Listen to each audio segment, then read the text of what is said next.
কুটুম আসলেই কিছু ভালো মন্দ খাওয়াতে মন চায়, আর সন্ধ্যার সময় আসলে তো ঝটপট স্পেশাল বানাতে মনই চায়। আমার পিসি শাশুড়ি আসলেন কালকে সন্ধ্যার সময় কয়েকদিন থাকবে বলে। ফ্রিজে অনেকগুলো গাজর ছিল। মিষ্টি বলল গাজরের হালুয়াই বানায়।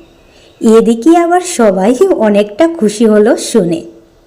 গাজরগুলো প্রথমে ভালোভাবে ধুয়ে মেশিনে কুড়িয়ে নিলাম। তারপর সবগুলো থেকে রস বের করে নিলাম ঝটঝটে ভাপ বানাতে। কড়াইতে লিকুইড দুধ আর গুঁড়া দুধ দিলাম। যত বেশি দুধ দিবে তত বেশি স্বাদ হবে। একটু ফুটিয়ে আসলেই দুধ গাজর দিয়ে দিলাম। একটু পরপর ভালোভাবে নেড়ে চেড়ে নিলাম।